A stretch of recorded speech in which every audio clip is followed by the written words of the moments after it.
Let me start this off with a pretty blanket statement that damns the show with faint praise. Anything at all is better than Ninja. I've got the Starved Ninja burger phone as a gift. Sentai's 39th series was awful. You come to hate everyone in the cast, especially its lead Takaharu, who is played by a horrific actor, and proves himself to be a Sentai Red unjustly glorified and focused on more than any other Sentai Red before him, to the point he takes over and headlines episodes that were supposed to be dedicated to the other 5 characters he was co-starring with. Anything likable about the cast members ends up used to insult them or the audience, or is otherwise assassinated over time if they were even likable to begin with. It is openly, repeatedly sexist to its cast members. There is constant, unnecessary infighting. The show repeats its plot points again and again, with absolutely no one learning anything or appearing to grow at all. And there is near zero feeling of progress to anything that goes on. An example of this. They are taught the exact same teamwork lesson 6 times. It never once sticks until the finale where they, out of nowhere, act as if they learned this a long time ago, even though every time they reteach this damn lesson, they reference the last time they taught it, and showcase evidence of them having dismissed and disregarded it after the episodes focused on learning that lesson. They do not actually learn the most basic, fundamental lesson showcased in Super Sentai. The cameo team-ups throughout it with past and present Toei heroes were straight up insulting, where they are brought in to teach the team something, only for the ninja to learn nothing by the end of the day, and it's their seniors that already had these lessons taught to them act as if they learned something new, even though, as said, they knew the purported thing they are taught already. And the ninjas in turn have the gall to be prideful about that. Ninja da! Ninja? 嘘つけ! こんな派手な忍者どこにいる? 刑事って感じすんな、しんのすけ。呼び捨てかよ。刑事さんと呼べよ。 The mecha and other toy gimmick items were atrociously designed and just hand-waved by the staff as quirky.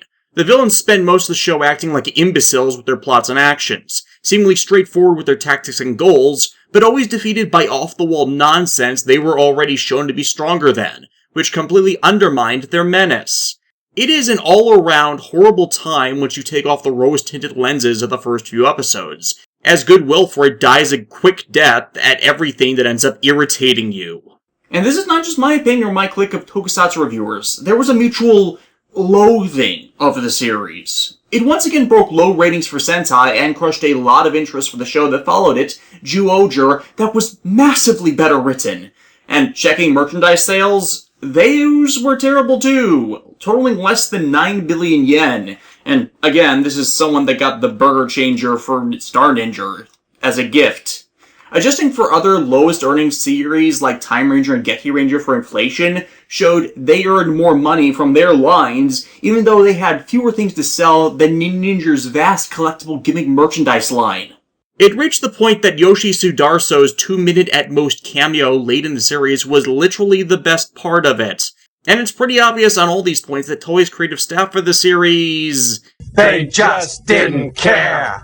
As Toei kept trying to shove the series in people's faces, except they refused to mediate the show's problems in any way, shape, or form, just pulling out more and more crap and event advertisements to get people into the show and buying their merch, and from evidence, failed and corrupted other works.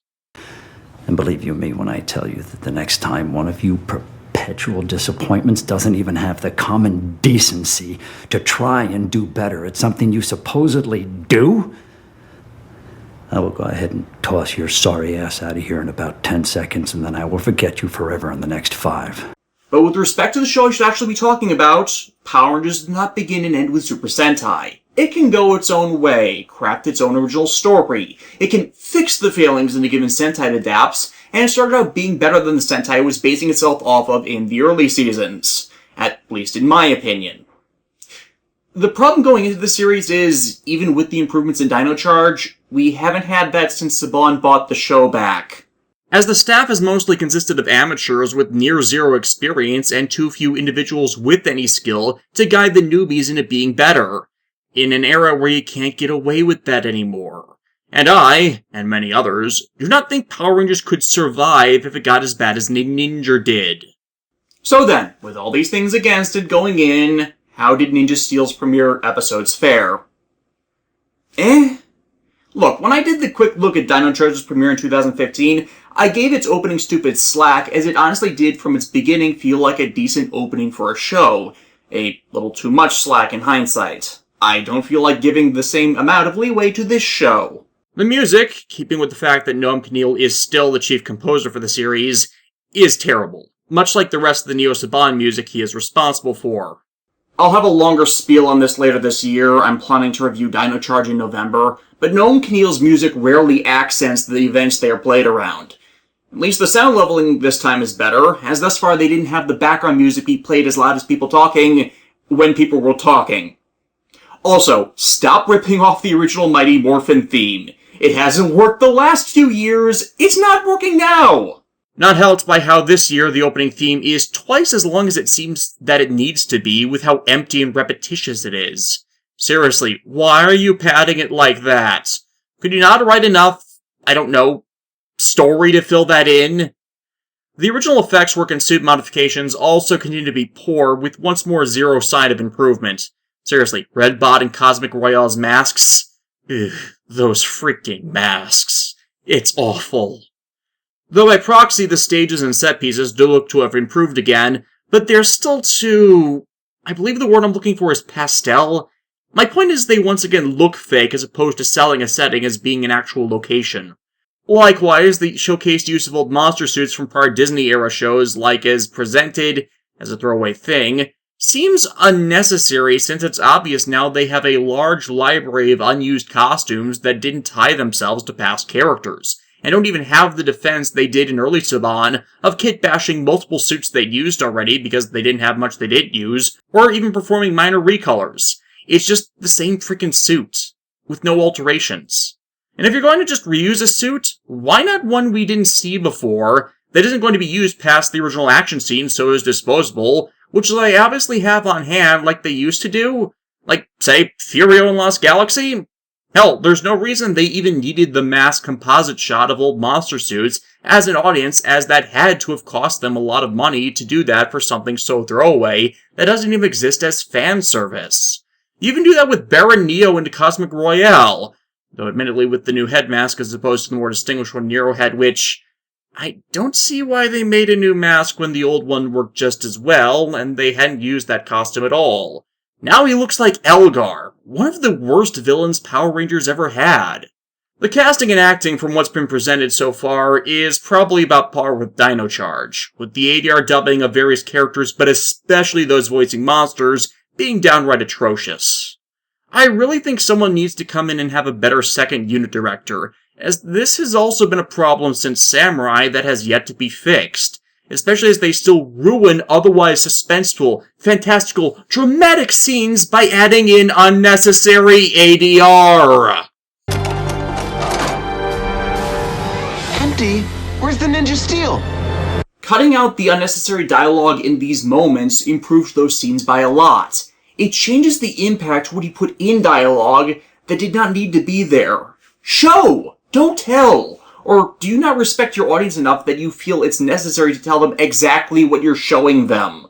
Likewise, them shouting every step of an attack is annoying as, while Japanese series these shows are based on do it, it's usually just to name a specific attack. Not having all the accompanying dialogue that doesn't even act as banter with it that makes it irritating. Not helped with the other genericness of that naming. And half of what they're then shouting now as attacks were also announcements previously from the tools and devices they are using, which was both part of the coolness factor of them and advertising the tools themselves as toyetic items. Granted, the Ninja Steel toys lack that functionality because Bandai of America are cheapskates, but it doesn't mean you then substitute more dialogue in as a replacement to that. You can have moments in a show without people talking and have that be to the benefit of the material. Raizo Gabi's counterpart Ripcon sounding like Skeletor just grates on me, and Kyoimon's counterpart being named Madame Odious. Were you even trying with that name? Since you're portraying her as sly and deceitful like her Sentai counterparts, why not Madame Ominous? That actually lampshades how her deceptive ways are underlying an actual threat, instead of something that means repulsive, when that costume is anything but.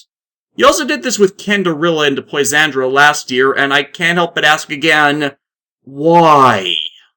The story for the show is presented from the first 2 episodes. It's hard to say considering the Ninja didn't show how bad it was until it was past the first 3 episodes, but I did like some of the ideas presented, at least of the character arc and establishment of the journey, and a few other more subtle sight gags, even though several of them then present continuity errors. Good luck!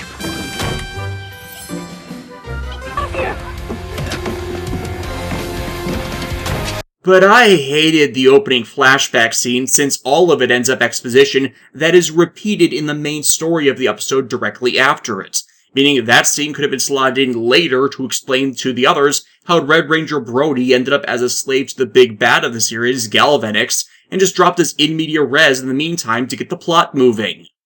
And they do that exact thing in the middle of part 2! It's like, why? If you were going to do it anyways, would you repeat yourself unnecessarily? 10 years ago, the Ninja Nexus prism fell out of the sky, right into our backyard. One day the prism fell like a meteorite, right in our yard. There were other ways you could have padded the episode if you were really lacking the runtime. As otherwise, it's 4 minutes of dead air during which we have to suffer through an absolutely horrible child actor being the focus, which shows another thing Neo Saban has forgotten that was learned from its early days. Don't hinge stories on guest child actors. The overall story is of Galvanix, a galactic champion of the game Galaxy Warriors, wanting to take over the universe to prove his superiority to all things. And to do that, he wants the Ninja Nexus Prism, Deus Ex Machina, to give him that power. Why? If you want to prove your power, then wouldn't gaining a power-up to that power kind of show you're not actually that powerful and defeat the entire purpose of your goal of conquest? Especially with how you're otherwise a petty champion of a game show instead of, you know, an actual conqueror out trying to conquer the universe? This is the writing of Becca Barnes, isn't it? Also, your team being empowered by a magic crystal. We've done that origin story before. Several times. You did it last season. You also did the Intergalactic Invaders thing before as the origin for the threat, with the exact same tone to it, for several years in a row now without stop. It used to be, after the ongoing Zordon storyline ended, that the origins of the threats would rotate. But now we've just had aliens for several years. And with Q Ranger coming soon, and it likely to be the next series to be adapted, or even if they buck expectations and try to adapt Zyuohger, which also had Space Invaders as the bad guys, you're not going to be breaking from the streak anytime soon. It's getting boring. Part of the issue with Jonathan Zacker's tenure that made it despised was how it repeated itself without variation. If you're going to tell the same story over again, then what's the appeal to watching this series? Regardless, the Prism, inexplicably, comes to Earth and is found by Dane Romero, who before Galvanix comes for it strips off the outer coating found on it and melts it into ninja power stars, before the core of the Prism is shattered into the more basic transformation stars. He disappears in the act of destroying it, with his son Brody being taken as a slave. 10 years later, Galvanix inexplicably learns of the Ninja Steel being a way to use the power of the Prism without actually gaining the power of the Prism, since all his underling warriors have failed to claim its power. Thus, they return to Earth with a now 17 ? Brody escaping with his allies Redbot and Mick. Upon its freeing, the Power Star begins selecting and empowering random people to fight Galvanix and his forces for some inexplicable reason. I'd say protect the ninja power stars, but it was doing a good job of doing that on its own. I have great concern that this year is going to rely heavily on Deus Ex Machina. Never rely on Deus Ex Machina. It is the department of hack, inexperienced writers, burnt out ones, and those that just do not care. But nonetheless, there are a lot of good staging, good setup, the introduction to all the characters and how they became a team was decently done, and the plots of them finding the Ninja Steel was a well-orchestrated series of clues. But it's a lot of the minutiae in the execution that is immensely holding back the presentation of a better story, with how it makes the interim between such, or even the events themselves, irritating, or waste such story potential despite all the obvious setup for it. Brody himself in a situation as a rebellious prisoner trapped in Galvanic's employ until he gets the chance to escape, that works really well to me, and leads to several empathetic and character scenarios of him being justifiably both the outsider, more skilled than the rest of his team, and having to serve as an effective mentor and knowledgeable on the various threats due to his time in captivity, alongside personally tying him to desiring to defeat Galvanix's minions as payback. All good stuff. The thing with his dad going missing, and thus a likely arc to find him and his missing brother, is another unneeded repetition from past years as, once again, we just had that story play out last season, and they kind of ended up dropping the ball in its execution. You don't get a do-over when you repeat plot points like this. Likewise, him using modern vernacular and slang when he's been stuck as a slave for 10 years detracts from a lot of that pathos, as he doesn't act much like someone who's gone through such an experience out of the rare citation of it. It's essentially a tonal disconnect for such, especially since, once more, Power Rangers has pulled off that kind of thing in the past. Ryan in Lightspeed Rescue, for example, comes immediately to mind. The premiere also has a lot of odd, unnecessary setup exposition moments that could easily have waited until everything was settled, instead of putting them right in the middle of and delaying the pace of action scenes. Seriously. Brody, learning he's still connected to the main computer of Galvanix's ship, could have waited until a moment where his life wasn't in danger. I credit him for being intelligent enough to try and use that resource, but in the scene, how it's structured, it doesn't work as he was at that very moment at a monster's mercy. And if that monster was in any way competent, he would have killed him when his guard was down, like he did against his enemy in the aforementioned showcased battle not even 10 minutes ago. Preston is adorkable, passionate about what he wants to do, and shows he has a long road to go in achieving his dream as a stage magician, even if he already had some good tricks to him already. And yes, Peter Sudarso's announcement as playing Preston and his subsequent reveal to the surprise of his brother Yoshi has to be literally one of the best fandom moments the producers have ever pulled. Seriously, the Sudarso brothers are the absolute best thing about Neo Saban Power Rangers.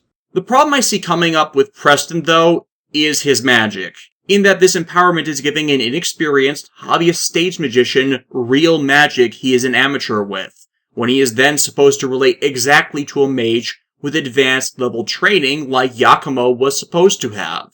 Well, admittedly, Yakumo's astounding magical talent was ridiculously simplistic to the level of being utter bullshit, as was how Ninja utilized such to save their asses and then proceeded to deride it, even though it was often vastly more beneficial a resource than any of the ninjutsu the group ever learned, ergo a character trait used to insult the characters, as I alluded to earlier in how the series was unjustly juvenile. Well, the issue I'm concerned with is Ninja Steel repeating the same damn problem that popped up in Megaforce, of them doing something as a novice, which is showcased to be an advanced level skill in the source material, which would kill a novice if they performed it, and yet get off from it with less damage than the master at the skill would have received. Then again, since Ninja, as said, used Yakumo's magic for bullshit Deus Ex Machina to begin with, it's not as big an offense as ripping off verbatim a character piece that in no way matches nor should be relating to the adapted character, and would have worked far better had they not even tried to recreate that scene. But that's what I'm concerned this could become with him. Sarah confuses me. While she's obviously engineering inclined, like how Katsumi was supposedly a super smart scientist superseded by an idiot, Sarah doesn't have the social awkwardness I'd expect coming into all this, especially as it's presented with her being new to this area, and not knowing anyone as a result. While I like how she's supportive of Brody and calms him down when he ends up in a panic when he can't find the last signs of his family now that he's back on Earth, showing her overall maturity, it's not fully following from point to point yet, so I don't really know how to feel about her. She needs more fleshing out, is what I'm saying. Calvin and Haley. The two have a good character dynamic going for them, which tells that the pair are supposed to be in a relationship, and relatedly the pair with common sense ground into their heads with their reactions to the fantastical that has invaded their lives, in comparison to Preston and Sarah who just jump straight into it. It's a contrast I like, and hope they get to showcase more of it. And their supporting of each other in part 2 of the premiere likewise accents how much of the Sentai footage their characters will be relating to likewise does the same, but for obviously different reasons. I also see Calvin's engineering ability to at the very least fix up his car, both feeding into his Zord's manifestation as a dump truck. Okay, he calls it a buggy, and it's utterly ridiculous and stupid to ignore that. It's a freaking dump truck. And complimenting Mick and Sarah's own skills in those fields in the future if they chose to follow up on such. Mick! Holy crap, Kelson Henderson. I was not expecting to see you back, dude. Kelson played supporting characters through all of the Kalos seasons, none being better than SPD's Boom, and it was nice to see him due to the contiguity it provided even if each character was a different person. And he compliments the newer cast members with his longer experience in acting, more disappearing into his role and having his dialogue sound natural, while the others, with exception to Peter, seem to have more difficulty with that, not helped by how stock and generic a lot of it is. However, the flippant story thread of him being brought in and then suddenly made the shop class teacher at the school is utterly idiotic, especially since it's what hinges the group's secret base being based out of the school shop class, even though it's so blatantly obvious that Brody's otherwise abandoned home would make far more sense for such a location, especially with Brody's father being the world's greatest ninja, meaning, I don't know, he should have a secret ninja room or two that might have beneficial tools for such. Ninja Storm at Ninja Ops, buried under a secret ninja school, you couldn't think the world's greatest ninja would have something even close to that? Disney did this so much better. Redbots. Why? You didn't turn him into a human-sized counterpart of the Red Zord, you just put him among the cast unnecessarily. Hell, you gave this group all items that looked like or mimicked their initial Zords, and they did nothing but recycle Sentai stock footage for their introduction instead of, I don't know, ninja magicking them into such.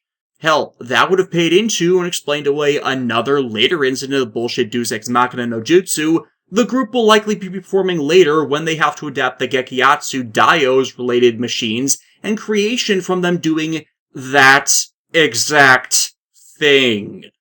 Had they done this at the beginning, you established that element from the story for later, so things remain consistent instead of asking where these things came from out of nowhere.